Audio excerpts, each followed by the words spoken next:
Olhe, agradeço também ao pai Toninho que me trouxe até aqui, com muita paciência.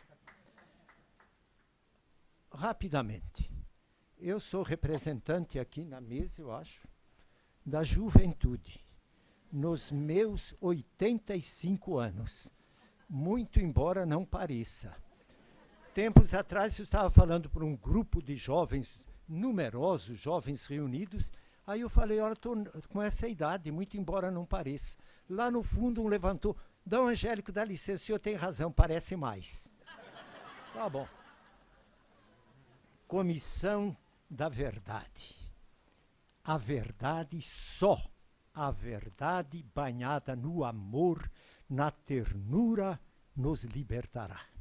A nós, individualmente, familiarmente, Brasil e no mundo todo.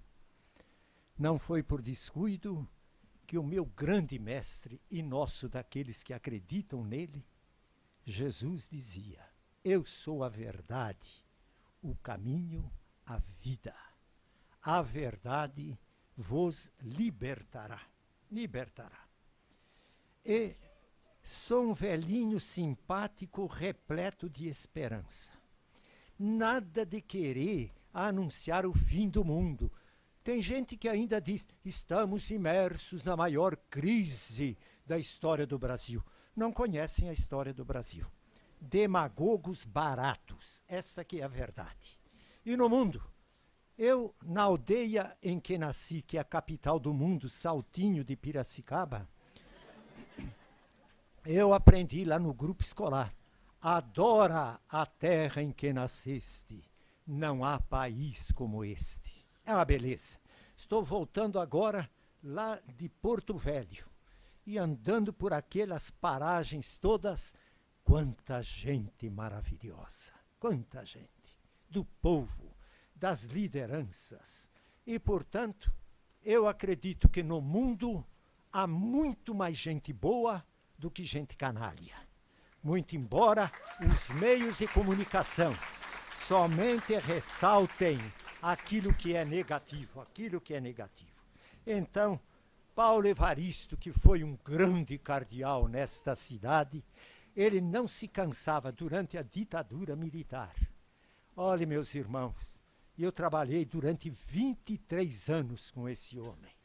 E quando ele estava para partir deste mundo lá no hospital Santa Catarina, eu peguei nas mãos dele aqui. Ele estava com os olhos fechados. Em determinado momento, abriu os olhos e me falou, Angélico. Falei, sim, D. Paulo, querido. Confiança. Vamos avante, de esperança em esperança, na esperança sempre.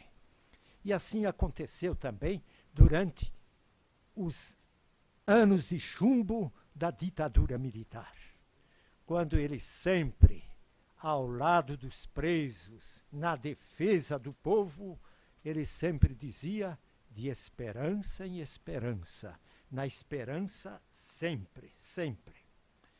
Olhe, meus irmãos, minhas irmãs, meus amigos, o que me espanta é ver a mentira, a hipocrisia, querendo dar foros de verdade.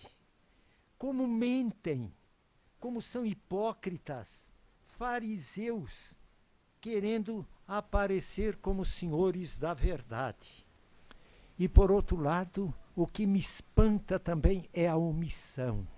A omissão. A omissão de muita gente, mas de muita gente, que fica assim, olha, reservando-se. E digo isso muitas vezes fora da igreja, dentro da igreja que pertence, e nas igrejas cristãs em geral. Quanta omissão. Recordo-me sempre das palavras do rabino lá de Berlim e também de Martin Luther King, naquele memorável discurso que fez sobre a integração do povo negro na sociedade norte-americana. I am dream. Ele dizia, o que mais me espanta, e foram palavras semelhantes do Rabino Prince, lá em Berlim, durante o massacre de judeus. na Segunda Guerra Mundial, ele dizia: o que mais me espanta não é que levaram para os fornos crematórios tanta gente apaixonada, arrancaram alianças de pais diante de filhos para os fornos crematórios. O que mais me espanta é contemplar naquele tempo o silêncio daqueles que se dizem bons. É a omissão. Missão generalizada, diante da ditadura militar. Ora, eu era jornalista antes de ser padre, e depois de padre também fui diretor de jornal, que foi fechado. Quantas vezes artiguinhos inocentes, digo eu, porque eram inocentes, meditação, que eu escrevia todo dia no Diário de Notícias. Eu tinha que vir aqui a São Paulo, no quartel, aí no Exército, segundo o Exército, não sei mais o que, para prestar esclarecimentos. E aqui, em curso na Lei de Segurança Nacional, e não sei mais o que. Olhe, eu conheci pessoas que saíram de interrogatórios ou de presos com as costas todas roxas, como Valdemar Rossi. Conheci, que era amigo meu na Pastoral Operária, Santo Dias, que foi alvejado durante a greve pela polícia militar, que não é novo nesse país. Hoje no Rio de Janeiro, em outras partes também, quanta gente inocente. Está aí a Marielle sendo vitimada. Meu Deus do céu, quanta gente. Pois bem, quando lá no IML, D. Paulo Evaristo foi assim, ó, abrindo caminho, e chegamos entre aquelas banquetas com tantos corpos nus, lá estava o corpo de Santo Dias. Eu nunca vi o corpo de Jesus transpassado pela lança, quando eu vi, naquela ocasião, o operário Santo Dias com o peito cortado pela bala repressora. D. Paulo, então, disse: Santo Dias. E rezamos o Pai Nosso. E quando trouxemos da Igreja da Consolação para a Sé os seus restos mortais, gritamos pelas ruas da cidade: Santo Dias, você está vivo. E tive também no culto interreligioso do Vladimir, do Herzog, na Catedral Metropolitana. Foram momentos cruciantes da vida e da minha história pessoal, que é da história pessoal também de tanta gente aqui presente. Pois bem, o que não podemos é nos omitir. Nos omitir na denúncia. Em 64, e o que me espanta muitas vezes é ver que nós não alertamos. Hoje se fala na corrupção, e se envolve políticos. É bom que eles sejam penalizados, mas não nos esqueçamos de que o golpe de 64 foi civil e capitaneado pelo poder econômico. O golpe de agora, parlamentar, também é um golpe do poder econômico que está por trás. Essa que é a verdade.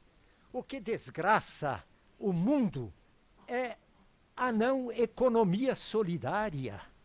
Nós vivemos numa exploração terrível e muitas vezes nos acostumamos. Está aí o padre Júlio Lancelotti ameaçado de morte, mas numa cidade bonita, em que lá nas paredes da Catedral Metropolitana está Jesus atirado no chão. Hoje de manhã, na Inajar de Souza, onde eu moro lá perto, lá do Limão, Cachoeirinha, eu fui visitar duas tocas de morador de rua. E perguntei a uma senhora de uns 40 anos, ô minha filha, você nasceu aonde? Eu sou daqui de São Paulo, nasci aqui em São Paulo. Que herança econômica. Hoje a gente se acostumar que o salário mínimo seja R$ 965, diante dos marajás da República, que ainda roubam e não se comovem diante da situação do nosso povo. Então, ditadura sim, e fora Temer, é claro. O que é isso? Não tem autoridade, não tem autoridade moral, não tem autoridade.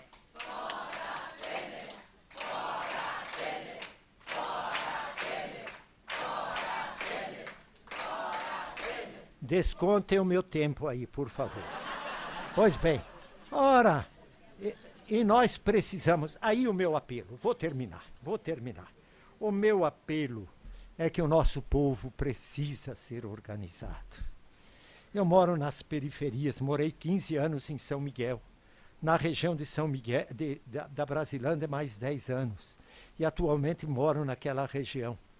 O povo brasileiro, esse povo simples, trabalhador, é aquilo que de melhor nós temos, mas é um povo que é enganado pelos grandes meios de comunicação, que estão nas mãos do poder econômico. Poder econômico. Não são os jornalistas, não, que jornalista também eu sou. Até o ano 2000 era sindicalizado no Sindicato dos Jornalistas Profissionais do Estado de São Paulo. Mas aqueles que detêm o poder, a propriedade, esses comandam e mentem e se omitem diante da situação real do nosso povo. Então, o quanto é importante que apoiemos eficazmente os movimentos populares. Quanto? E olhe, eu não tenho partido político porque a minha vocação é outra, mas que os partidos políticos também, chamados de esquerda, se unam diante de objetivos, porque senão, cada um puxando para o seu lado e o povo que se dane, não é possível.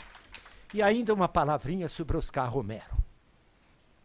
Oscar Romero morreu em 1980. Foi vitimado pelo poder econômico em El Salvador.